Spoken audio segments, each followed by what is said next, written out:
Assalamualaikum warahmatullahi wabarakatuh.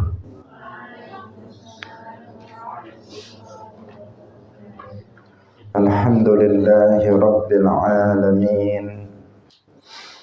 Lahul ni'matu wa lahul fadlu wa lahul thana'ul hasan. Wassalawatullahil barrir rahim wal malaikatil muqarrabin ala sayyidina wa maulana Muhammadin wa ala alihi wa ashabihi tayyibin tahirin. Allahumma la sahla illa ma ja'altahu sahla wa anta taj'alul hazna idza syi'ta sahla. Allahumma arzuqna al-ikhlasa fil niyyati wal qawli wal amal. Wa ba'du. Ila Nabiyil Mustafa sallallahu alaihi wasallam wa ikhwanihi minal anbiya'i wal mursalin wasyuhada'i was salihin, khususan ila sultanil awliya Syekh Abdul Qadir Al-Jilani wa Syekh Ahmad Al-Rifai wa Syekh Bahaidin Al-Naqsyabandi wa Syekh Abdullah Al-Harari wa ila arwahi muassisi jam'iyati Nahdlatul Ulama Syekh Muhammad Hashim Ash'ari wa Syekh Bisri Sansuri wa Syekh Abdul Wahab Hasbuwah wa ila arwahi jami'i ahli al-qubur minal muslimin wal muslimat. Al-Fatihah. A'udzu billahi minasy syaithanir rajim. Bismillahirrahmanirrahim. Alhamdulillahi rabbil alamin. Ar-Rahmanir Rahim. Malik yaumiddin. Iyyaka na'budu wa iyyaka nasta'in. Ihdinas siratal mustaqim. Siratal ladzina an'amta 'alaihim ghairil maghdubi 'alaihim waladdallin. Amin. Hadirin hadirat kaum muslimin muslimat, pemirsa Madu TV rahimakumullah. Alhamdulillah, kita bersyukur kepada Allah Subhanahu wa ta'ala, kita pada pagi hari ini diberkahi oleh Allah Subhanahu. Amin ya rabbal alamin. Salawat dan salam semoga tetap terlimpahkan kepada Nabi Agung Nabi Muhammad pada hadis 262. Qala al-musannif rahimahullahu ta'ala an Anas bin Malik radhiyallahu anhu yaqulu qala Rasulullah sallallahu alaihi wasallam yatba'ul mayyita thalathatun fayarji'u ithnani wa yabqa ma'ahu wahidun yatba'uhu ahluhu wa maluhu wa amaluhu fayarji'u ahluhu wa maluhu wa yabqa amaluhu. Qala wasdawa sapa Rasulullah sallallahu alaihi wasallam yatba'u ngikuti al-mayyita ing mayyit apa salah satun telung perkara. Fayarji'u nuli bali apa isnani rong perkara. Wa yabqa lan tetep ma'ahu sartane mayyit apa wahidun siji. Yatba'uhu ngikuti ing mayyit sapa ahluhu keluargane mayyit. Wa maluhu lan pondone mayyit. Wa amaluhu lan amale mayyit. Fayarji'u nuli bali sapa ahluhu keluargane mayyit. Wa maluhu lan pondone mayyit. Wa yabqa lan tetep apa amaluhu amale mayyit. Diriwayatkan dari Anas bin Malik radhiyallahu anhu, beliau berkata, Rasulullah Shallallahu Alaihi Wasallam bersabda, ada 3 perkara yang akan mengikuti mayit.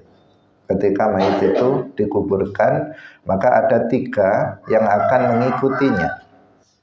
Yang 2 akan kembali pulang, dan yang 1 itu akan tetap bersama si mayit itu.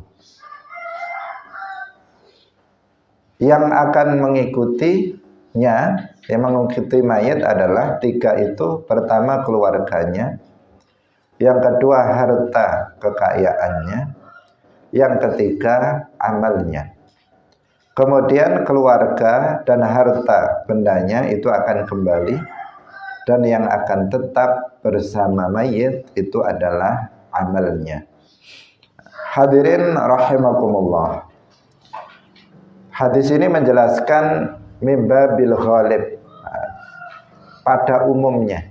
Jadi pada umumnya tidak setiap mayit itu diikuti oleh 3 ini. Tetapi pada umumnya mayit kalau mati itu kan dikuburkan di kuburan dan akan diikuti oleh 3 perkara ini pada umumnya. Kenapa pada umumnya? Karena ada juga yang enggak.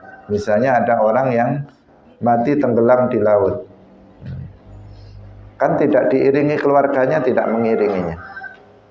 Hartanya juga tidak mengikuti dia ke kuburan. Tetapi dia langsung di situ di laut. Atau seseorang misalnya naik pesawat kemudian meledak pesawatnya, dia kan tidak kemudian diikuti atau diiringi ke kuburan oleh 3 hal ini. Keluarganya enggak menguburkan, hartanya juga tidak dibawa ke kuburan, yang ada hanya amalnya. Jadi di sini adalah mimba bil ghalib. Pada umumnya orang kalau mati kemudian dikuburkan, maka akan diikuti oleh 3 hal, yaitu keluarganya. Keluarganya biasanya ikut untuk menguburkan si mayit. Istrinya, atau kalau yang mati istrinya, suaminya ikut, kakaknya, adiknya, bapaknya, atau saudara-saudaranya itu pada ikut mengiring ke kuburan. Demikian juga sebagian hartanya itu juga mungkin mobilnya dipakai untuk ngantar mayit itu ke kuburan, atau yang lainnya di bawah. Tetapi setelah sampai di kuburan dan mayitnya itu dimakamkan, maka keluarganya akan pulang, istrinya akan pulang. Istrinya nggak akan menunggu di situ, atau suaminya tidak akan menunggu di kuburan itu. Meskipun dia sudah suami istri puluhan tahun, tapi kalau sudah mati, istrinya nggak mau nunggu. Ketakutan, dia juga takut sama suaminya sendiri atau takut sama istrinya sendiri. Kemudian dia pun meninggalkan suaminya sendirian di kuburan. Dia pun meninggalkan keluarganya, dia meninggalkan saudaranya, meninggalkan anaknya, bapaknya, dan seterusnya. Tergantung siapa yang mati, ditinggalkannya, pulang ke rumah, dia sendirian di situ.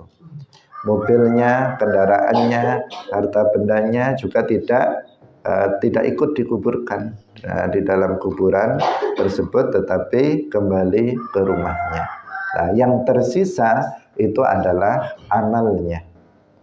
Amal yang kita lakukan, baik itu amal yang baik, amal kebaikan maupun amal keburukan, itu yang akan tetap membersamai seorang mayit di dalam kuburan. Dia akan ikut masuk ke dalam kuburan. Kalau tadi istri dan saudara-saudaranya pada pulang, masuk ke dalam saja enggak, cuman di atasnya saja kemudian selesai pulang. Harta bendanya juga demikian. Tetapi kalau amal seseorang, dia akan ikut masuk ke dalam kuburan. Maka kalau seseorang amal kebaikannya itu banyak, dia akan senang di dalam kuburnya. Sebaliknya kalau seseorang amal keburukannya yang banyak, maka dia akan menderita di dalam kuburnya itu. Karena disebutkan di dalam riwayat yang lain, dalam hadis yang lainnya disebutkan bahwa ketika seseorang sudah dikuburkan di dalam kubur, maka nanti akan datang seseorang. Nah, dia akan datang seseorang. Kalau itu orangnya orang soleh, artinya amal solehnya itu banyak, akan datang seseorang yang tampan wajahnya, kemudian bersih pakaiannya bagus, tampan, kemudian dia terus baunya wangi, harum. Dia datang menemui si mayit yang sudah dikuburkan di situ. Orang itu kemudian mengatakan, aku akan memberikan kabar gembira kepadamu tentang sesuatu yang membuat kamu bahagia, yang membuat kamu senang. Kemudian mayit ini bertanya, siapa kamu? Kemudian dia menjawab, aku adalah amalmu yang soleh. Jadi amal itu berubah wujud. Dia merubah wujud menjadi seseorang yang menemani dia di dalam kuburannya, di dalam kubur dia, yang menghibur dia di dalam kuburnya. Nah, sehingga mayit itu bertanya, siapa kamu ini? Saya adalah amal kamu yang baik, amal soleh kamu yang kamu lakukan ketika di dunia. Ini sebaliknya, kalau itu orangnya adalah orang kafir, maka juga akan datang seseorang yang wajahnya jelek. Nah, wajahnya jelek. Kalau tadi yang datang wajahnya tampan, bersih pakaiannya, bagus pakaiannya, baunya harum, tentu kalau dia datang kita senang. Nah, ini kalau dia orang kafir yang datang wajahnya jelek sekali. Kemudian juga baunya juga busuk, nggak enak, udah jelek, busuk lagi baunya. Kemudian apa? Kemudian dia mengatakan, saya akan memberitahu kamu tentang sesuatu yang menyedihkan kamu, sesuatu yang membuat kamu nanti celaka. Kemudian mayit bertanya, siapa kamu? Dia mengatakan, saya adalah amal kamu yang buruk. Amal kamu yang buruk yang kamu lakukan ketika kamu hidup di dunia. Nah, ini riwayat lain yang menjelaskan tentang hadis yang sedang kita bahas, bahwa amal kita dia akan tetap setia bersama kita. Bukan hanya amal baik, tetapi amal buruk itu juga akan membersamai seorang mayit di dalam kuburnya. Dan di sini dijelaskan dia merubah wujudnya menjadi seseorang. Berubah wujud menjadi seseorang. Jika amal kebaikan, maka berubah wujud menjadi seseorang yang tampan, yang bersih pakaiannya, yang bagus pakaiannya, dan wangi baunya. Kalau amalnya itu adalah amal keburukan, maka dia akan merubah wujudnya menjadi seseorang yang jelek. Jelek wajahnya, bau busuk baunya, dan seterusnya, yang jelek-jelek. Hadirin rahimakumullah, karena itulah maka kalau kita ingin di dalam kubur kita nanti punya teman yang baik, teman sebagaimana tadi dijelaskan, maka hendaknya kita memperbanyak amal soleh. Jangan memperbanyak amal keburukan. Jika seseorang menginginkan seorang teman, memperbanyak amal soleh, memperbanyak amal kebaikan. Keluarga kita nggak akan setia menemani kita sampai ke dalam kuburan. Orang istri yang sangat kita cintai, misalnya suami yang sangat dicintainya, nggak akan mau ikut masuk ke dalam kuburan. Anak yang sangat kita cintai, yang ketika di dunia semua kita lakukan demi anak tersebut, kalau kita sudah mati, dia nggak akan ikut mau masuk ke dalam kuburan. Dia nggak akan mau setia mendampingi kita. Demikian juga keluarga sekitar kita, mereka akan pulang. Sedangkan di dalam kuburan kita sendiri, kita membutuhkan teman yang menghibur kita. Dan teman itu, teman yang setia itu adalah amal kita. Karena itu bagi kita orang yang berakal, maka hendaknya kita lebih mengutamakan amal soleh daripada kepentingan-kepentingan duniawi. Karena amal soleh itu yang akan tetap bersama kita sampai kita di dalam kubur.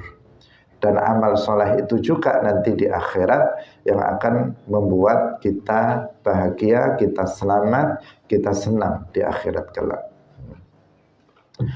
Hadirin rahimakumullah. Nah, sekarang kita lanjutkan pada hadis berikutnya. Ana Aisyah radhiyallahu anha qalat wasdawa sapa Aisyah. Qala wasdawa sapa Rasulullah sallallahu alaihi wasallam. La tasubbu aja misui sapa sira, atau aja misu itu aja mencela, mencaci sapa sira kabeh al amwata ing pira-pira wong kang mati. Fa innahum mongko satemene amwat wong-wong kang wis mati iku qad afdal teman-teman wis tumeka sapa amwat ilama maring barang qaddamu kang wis kang wis mempersembahkan sapa amwat ing amale. Diriwayatkan dari Aisyah radhiyallahu anha qalat Rasulullah sallallahu alaihi wasallam bersabda, janganlah kalian mencaci maki orang-orang yang sudah mati, karena sesungguhnya mereka itu sudah selesai, artinya mereka sudah rampung, mereka sudah sampai pada sesuatu yang telah mereka persembahkan. Artinya mereka sudah saatnya mereka itu menerima balasan atas amal yang telah mereka lakukan ketika di dunia. Mereka itu sudah selesai. Kalau sudah mati itu sudah selesai, nggak usah dicaci maki lagi. Kalau seseorang sudah mati kan sudah putus, amal taklifinya itu sudah putus, seperti yang dijelaskan dalam hadis yang lain. In qata'a amaluhu, amalnya itu putus. Idza mata ibnu Adam in qata'a amaluhu. Jika manusia itu mati, maka amal taklifinya itu sudah putus. Dia sudah nggak bisa berbuat kebaikan, dia juga tidak bisa berbuat keburukan. Selesai kalau seseorang sudah mati. Tinggal yang tersisa bagi dia adalah mempertanggungjawabkan, mendapatkan balasan dari amal yang dilakukannya ketika di dunia. Jika amalnya baik, dia akan menerima balasan baik. Jika amalnya buruk di dunia, maka dia akan mendapatkan balasan yang buruk nanti di alam kubur maupun di akhirat. Itu yang tersisa bagi dia. Maka Nabi mengatakan jangan kalian mencaci maki orang yang mati. Orang yang hidup juga nggak boleh dicaci, orang yang mati juga tidak boleh dicaci. Tetapi hadis ini meskipun dari sisi lafadznya itu bersifat mutlak, tetapi ini dikhususkan oleh hadis yang lain yang menunjukkan bahwa ini tidak berlaku secara mutlak. Karena boleh hukumnya seseorang mencaci, mencela orang yang sudah mati dengan tujuan untuk mentahdzir masyarakat dari bahaya orang tersebut. Itu dibolehkan. Misalnya Sering kita menghibah, sering kita mencaci orang namanya Ibnu Taimiyah. Kita mengatakan Ibnu Taimiyah itu sesat, menyesatkan. Ibnu Taimiyah itu ini dan itu yang buruk. Akidahnya rusak, dia kufur dan sebagainya. Kita kan berarti menyebut keburukan mayit, ya kan? Karena Ibnu Taimiyah sudah mati, tetapi keburukannya terus kita sebut-sebut. Itu yang dimaksud itu. Muhammad bin Abdul Wahab juga sudah mati, tapi kesesatannya, keburukannya selalu kita sebut-sebut. Tujuannya apa? Tujuannya agar masyarakat itu waspada terhadap bahaya ajaran yang dibawa oleh Ibnu Taimiyah. Agar masyarakat itu waspada, tidak ikut ajaran yang diajarkan oleh Muhammad bin Abdul Wahab, Sayyid Qutb dan lainnya. Tujuan kita menyebut keburukan dari si mayit yang bernama orang sesat ini, Ibnu Taimiyah, Muhammad bin Abdul Wahab, Sayyid Qutb, Albani dan sebagainya, dari kelompok Mujassimah, kelompok Khawarij dan seterusnya. Itu tujuannya agar masyarakat itu tidak mengikuti ajaran mereka. Itu boleh atau tidak? Boleh. Tidak diharamkan. Tidak diharamkan yang seperti itu. Nah, yang diharamkan itu ya sesuatu yang tidak dilakukan dalam rangka untuk itu. Tidak dilakukan dalam rangka untuk mentahdzir masyarakat dari bahaya orang ini. Misalnya tetangganya mati. Seorang muslim tetangganya. Namanya dia orang biasa, pasti ada kebaikannya, ada keburukannya, ya kan? Seperti kita, ada kebaikan, ada keburukannya. Ketika mati kemudian dibicarakan keburukannya, itu nggak boleh. Bahkan kadang kondisi mayit yang misalnya buruk itu kemudian diceritakan. Jadi keburukan mayit itu dibicarakan, itu nggak boleh. Yang seperti itu tidak diperbolehkan. Jika tidak dalam rangka untuk mentahdzir, itu tidak diperbolehkan. Nah, itu ribah juga, itu salah satu jenis ribah. Yang diribai bukan orang yang hidup, tetapi orang yang mati. Tentang kondisi fisiknya yang misalnya nggak sempurna, dia bicarakan. Tentang misalnya akhlaknya ketika hidup di dunia, dia bicarakan. Tidak dalam rangka tahdzir, tetapi semata-mata untuk menjelek-jelekkan saja.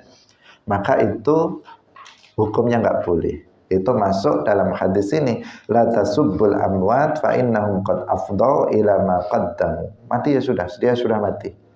Seburuk apapun dia, sekarang dia sudah mati, waktunya dia mempertanggungjawabkan apa yang dia lakukan.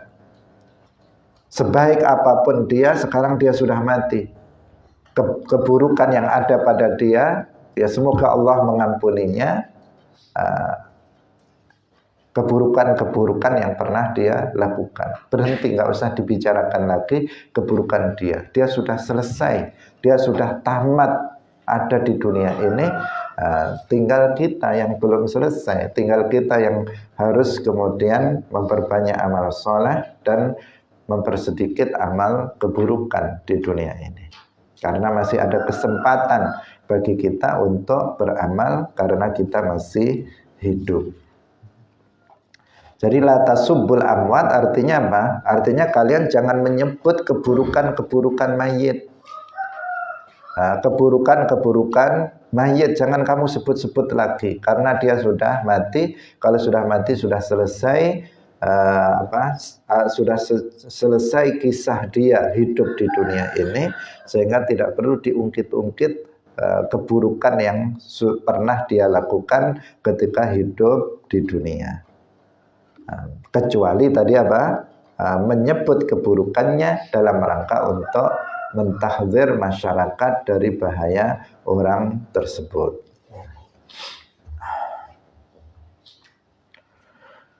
Hadirin rahimakumullah. Kita lanjutkan pada hadis yang berikutnya. An Sahl bin Sa'din qala sami'tu Rasulullah sallallahu alaihi wasallam yaqulu sami'tu waskrungu sapa ingsun Rasulullah ing Rasulullah sallallahu alaihi wasallam yaqulu dawuh sapa Rasulullah yuhsyaru dan kumpulaken sapa annasu manungsa yaumal qiyamati ing dalem dina kiamat ada ardin ing atase bumi bayda'a kang putih afra'a kang ora murni putih kakursati naqiyen kakursati kaya roti naqiyen kang bersih.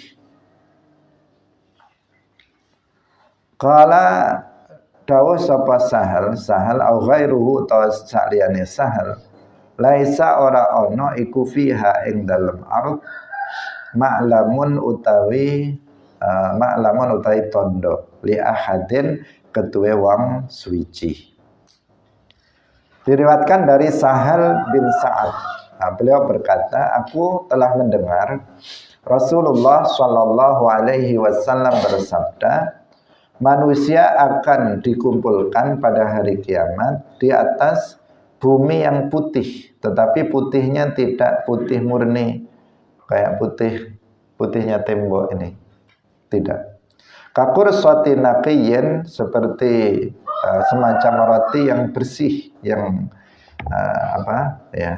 Qala Sahal au ghairuhu. Ini kita artinya bukan roti yang seperti kita lihat, tetapi pokoknya dia berwarna putih. Nanti akan kita jelaskan. Sahal dan lainnya berkata, di bumi itu tidak ada tanda bagi seseorang. Hadirin rahimakumullah. Jadi manusia nanti setelah al-ba'ats. Setelah al-ba'tsu artinya khurujul mauta min kuburihim. Keluarnya orang-orang yang mati dari dalam kuburnya. Malaikat Israfil meniup sangkakalanya yang kedua. Kemudian manusia dikeluarkan dari dalam kuburnya. Rasulullah Shallallahu Alaihi Wasallam adalah orang yang pertama kali dikeluarkan dari dalam kuburnya. Kemudian orang-orang yang dikuburkan di Makkah, di Madinah, mereka lebih dulu dikeluarkan dari dalam kuburnya. Kemudian semua orang yang ada di dunia ini kuburnya terbuka dan mereka keluar dari dalam kuburnya. Setelah itu, ini secara global kita ceritakan. Setelah itu manusia itu dikumpulkan di mahsyar. Dikumpulkan di mahsyar. Buminya masih bumi ini. Bumi tidak hancur.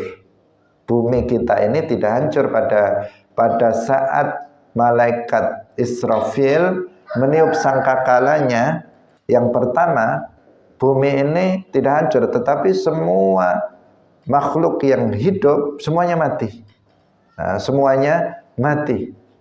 Manusia semuanya mati, malaikat juga mati, jin semua mati. Kecuali yang dikehendaki oleh Allah Subhanahu wa taala seperti para malaikat hamalatul arsy. Tetapi pada umumnya mati semuanya. Yang bernyawa ini mati ketika malaikat Israfil meniup sangkakalanya. Tapi bumi ini tidak meledak sebagaimana digambarkan oleh film-film kalau bumi ketika kiamat itu hancur lebur. Enggak. Tidak, belum saat itu. Meledaknya atau hancurnya bumi itu memang sesuatu yang ada di atasnya hancur, tetapi buminya itu masih ada. Karena di situ nanti manusia akan dibangkitkan dari dalam kuburnya. Kalau misalnya buminya hancur, terus nanti manusia dikeluarkan dari mana? tanahnya aja udah nggak ada. Nah, masih ada, sehingga nanti ketika malaikat Israfil meniup sangkakalanya yang kedua, baru kemudian manusia kuburnya terbuka dan pada keluar dari dalam kuburnya. Setelah itu semuanya digiring dan dikumpulkan di mahsyar. Dan mahsyarnya itu adalah Syam. Syam itu daerah yang sekarang berkonflik, daerah Palestina, daerah Lebanon, daerah Yordania, Syria, yang diklaim Yahudi itu daerah-daerah itu namanya daerah Syam. Bagian kecil dari Mesir, bagian kecil dari Irak, itu daerah namanya Syam. Semua manusia nanti akan digiring, dikumpulkan ke sana. Setelah itu, setelah terkumpul di sana, kemudian manusia itu dipindahkan di suatu tempat gelap dekat Sirat. Nah, di suatu tempat gelap dekat Sirat. Nah, bumi, sehingga bumi kosong dari manusia. Setelah itu bumi itu dihancurkan oleh Allah Subhanahu wa taala. Ketika nggak ada lagi manusia, di situ bumi dihancurkan oleh Allah Subhanahu wa taala, dan Allah menciptakan bumi baru. Allah menciptakan bumi baru yang disebut dengan istilah al-ardu al-mubaddalah. Inilah yang diceritakan oleh hadis ini. Namanya al-ardu al-mubaddalah, bumi pengganti. Bumi pengganti dari bumi yang kita tempati sekarang ini. Nah, sifat-sifat bumi baru itu yang disebut dengan al-ardu al-mubaddalah itu berbeda dengan sifat bumi yang kita tempati. Dari sisi warna, dia seperti warnanya adalah putih, seperti perak. Putihnya bukan putih murni, nah, seperti yang kita lihat seperti ini, bukan putih murni, tetapi putihnya putih seperti perak. Seperti perak itu putihnya nggak putih murni. Nah, kita bisa lihat sendiri. Warnanya seperti itu. Kemudian datar. Buminya itu datar, seperti kulit yang ditarik. Jadi kalau kita menyembelih sapi, misalnya setelah dikuliti, kulitnya ditarik, maka datar. Datar seperti ini.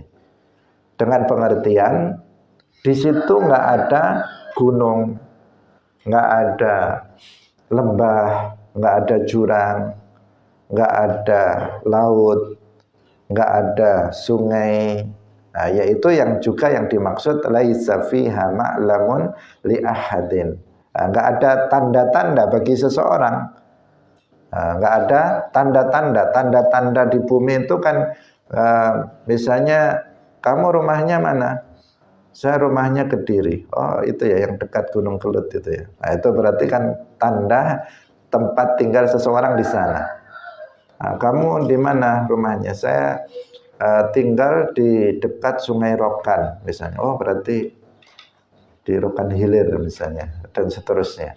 Itu namanya ma'lam. Nah, ada tanda-tanda di bumi itu, yang kita tempati itu ada ma'lam namanya, tanda-tanda, baik itu jalan, tanda bahwa itu bangunan, berupa bangunan rumah, berupa pohon, atau berupa gunung, berupa sungai. Itu namanya ma'lam yang ada di bumi yang kita tempati, ada itu. Tetapi nanti pada al-ardul mubaddalah itu nggak ada. Ma'lam itu nggak ada. Tanda-tanda itu nggak ada sungai, nggak ada laut, nggak ada gunung, nggak ada bukit, nggak ada jurang, nggak ada lembah. Semuanya datar berwarna putih seperti perak.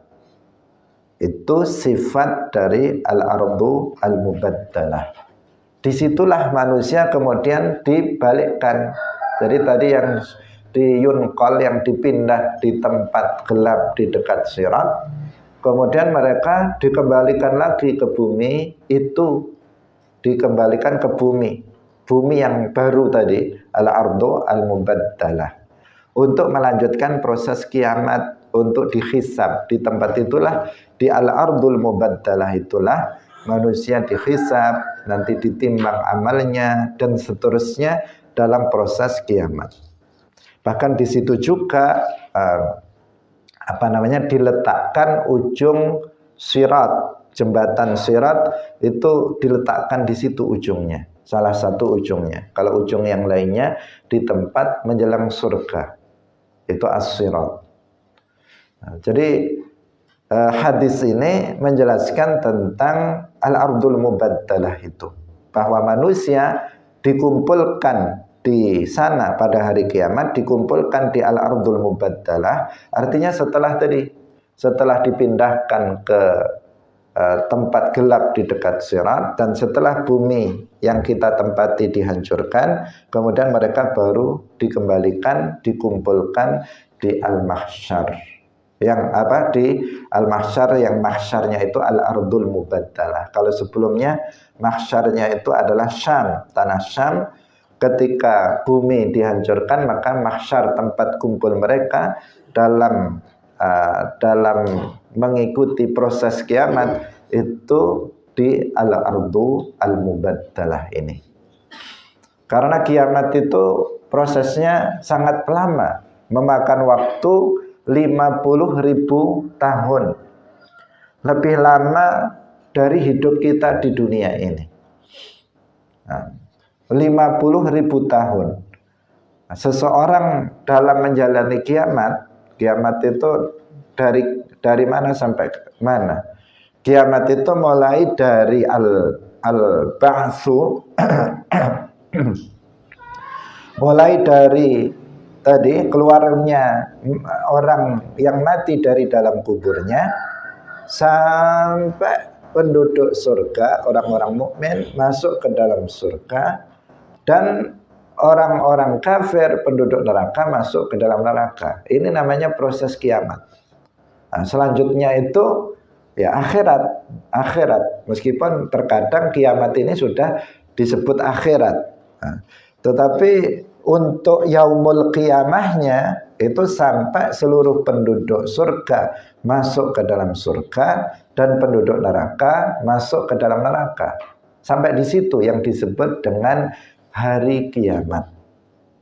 Mulai dari qiyamun nas, bangkitnya manusia, min kuburihim, sampai penduduk surga masuk ke dalam surga, dan penduduk neraka masuk ke dalam neraka. Di situ ada beberapa tahapan yang harus dilalui manusia untuk sampai ke surga, untuk sampai ke neraka. Ada tahapan-tahapan yang dilalui, 50 tahapan. Namanya mawaqif al-qiyamah. Seperti tadi al-hisab, al-mizan, itu namanya mawaqif al-qiyamah. Itu ada 50, sebagian nggak diceritakan dalam Al-Quran atau hadis, tetapi ada 50 yang masing-masing mauqif al-qiyamah itu butuh waktu 1000 tahun. Sehingga jumlahnya semuanya 50.000 tahun. Waktu yang sangat lama sekali, jauh lebih lama dari masa hidup kita di dunia ini. Bagi orang yang kafir, maka waktu itu terasa sangat lama sekali. Tetapi bagi orang mukmin yang soleh, maka waktu itu hanya seperti antara asar dan maghrib. Artinya terasa cepat, terasa sangat cepat. Hanya seperti waktu antara asar dan maghrib. Bagaimana kita waktu asar dan maghrib? Kan cepat, ya. Cepat sekali, tidak lama. Padahal sesungguhnya waktu itu sangat lama, karena dipenuhi dengan kegembiraan. Seseorang yang gembira, seseorang yang senang, waktu yang lama itu terasa cepat. Seperti kalian di pondok ini, bagi yang kerasan, senang, itu terasa cepat. Sudah setahun, sudah 2 tahun, sudah 3 tahun, sudah khatam, sudah selesai. Nggak terasa. Tapi bagi yang nggak kerasan, waktu ini terasa sangat lama sekali. Satu hari seperti satu bulan. Satu bulan seperti 1 tahun. Kok lama sekali? Itu tergantung pada suasana hati kita masing-masing. Itu perbandingannya. Hadirin rahimakumullah. Kita lanjutkan pada hadis berikutnya. Ana Aisyah radhiyallahu anha qalat qala Rasulullah sallallahu alaihi wasallam tuhsyaruna yaumal qiyamati khuffatan uratan ghurlan. Tuhsyaruna dan kumpulaken sapa sira kabeh yaumal qiyamati ing dalem dina kiamat. Maksudnya kebanyakan kalian, karena enggak semuanya. Nanti dengan sifat ini enggak semuanya. Artinya aghlabun nas, kebanyakan manusia itu seperti ini.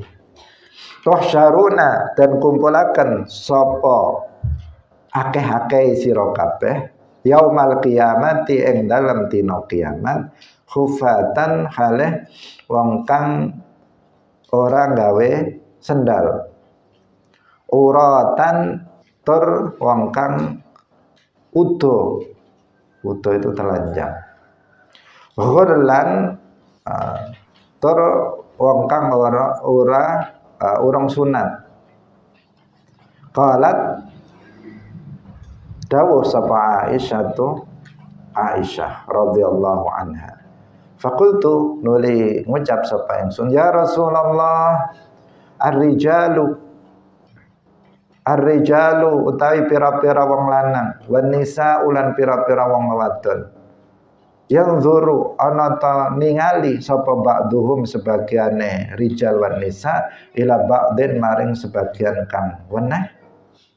Faqala jawab sapa Kanjeng Nabi, al-amru utawi urusane iku asyaddu luweh abot min ayyuhimmahum tinimbang yen to duwe kepinginan yen to ayyuhimmahum ing yen to dadekaken perhatiane wong-wong ar-rijal wan nisa apa zaki mangkono iku. Artinya enggak melihat.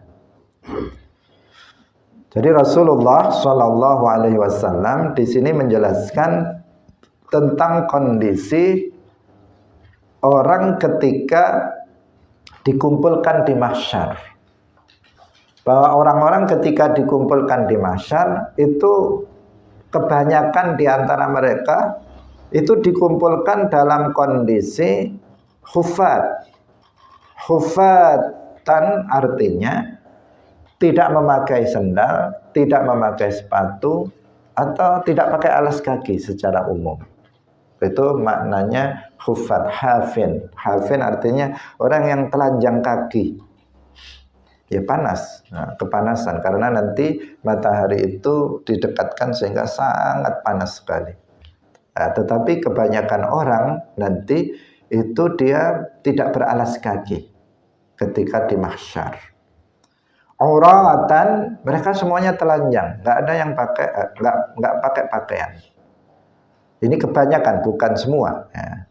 Kemudian ghurlan itu dalam kondisi kalau laki-laki itu tidak dikhitan, karena dalam riwayat yang lain nanti seseorang dibangkitkan dari dalam kuburnya dan kemudian digiring ke mahsyar itu dalam kondisi seperti saat dia dilahirkan. Nah, dalam kondisi seperti saat dia dilahirkan. Kalau laki-laki saat dilahirkan kan kulit penutup hasyafahnya kan masih ada. Nah, itu nanti ketika dibangkitkan dari dalam kubur itu masih kayak begitu. Nah, tidak sunat. Tidak disunat. Artinya kembali seperti sebelum dia sunat, yaitu ketika di saat dia dilahirkan. Tapi ini adalah siapa? Ini kebanyakan orang. Tapi ada sebagian orang Islam itu yang nanti dikumpulkan di mahsyar itu dalam keadaan berpakaian, beralaskan kaki, bertutup kepala, dan juga berkendaraan. Itu ada. Jadi para ulama menjelaskan kondisi orang-orang ketika di mahsyar itu tiga hal sesuai dengan amalnya. Yang pertama, orang-orang mukmin yang soleh. Orang-orang mukmin yang soleh seperti para nabi, para wali, orang-orang yang bertakwa, para ulama yang salihin yang mengamalkan ilmunya. Ini masuk kategori yang pertama. Bagaimana kondisi mereka di mahsyar? Mereka berpakaian, tidak telanjang. Mereka memakai alas kaki. Mereka bertutup kepala. Mereka bertutup kepala dan mereka juga berkendaraan. Mereka menunggang kendaraan.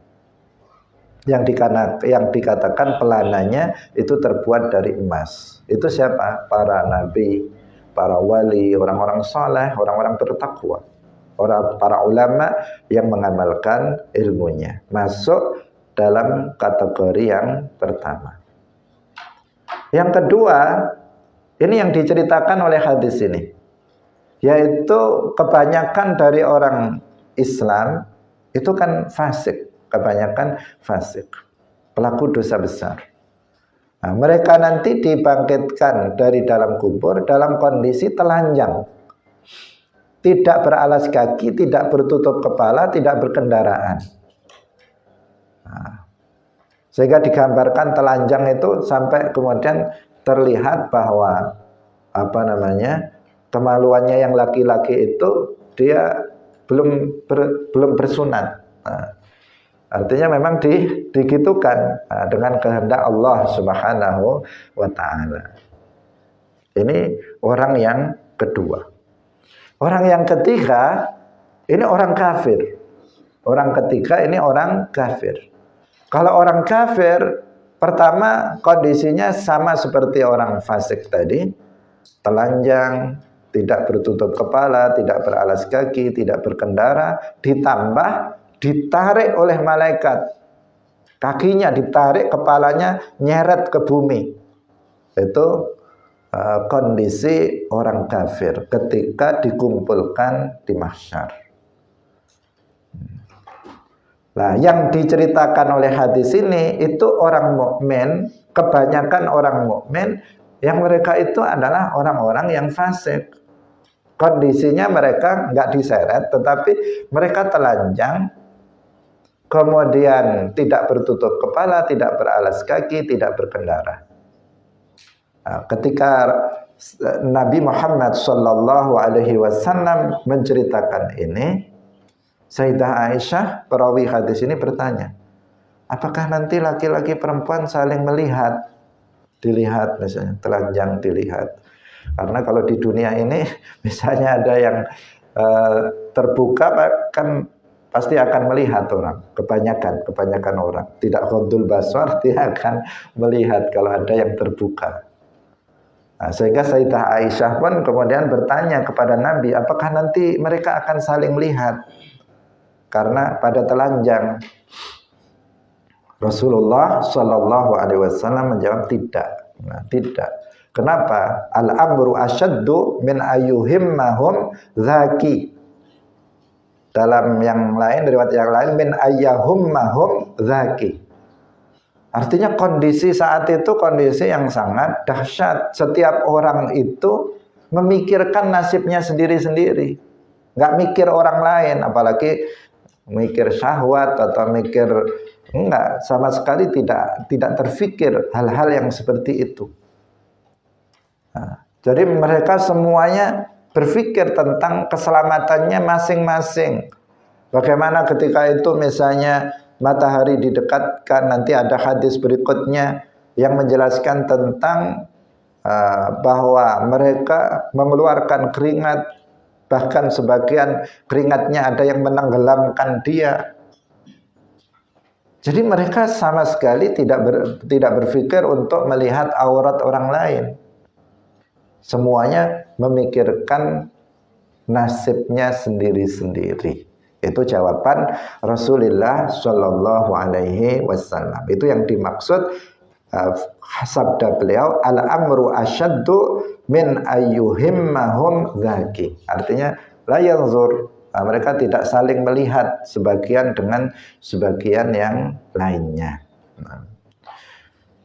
Karena hari kiamat itu sangat dahsyat, sangat berat bagi sebagian orang, terutama yang diceritakan dalam hadis ini yang telanjang adalah mereka orang-orang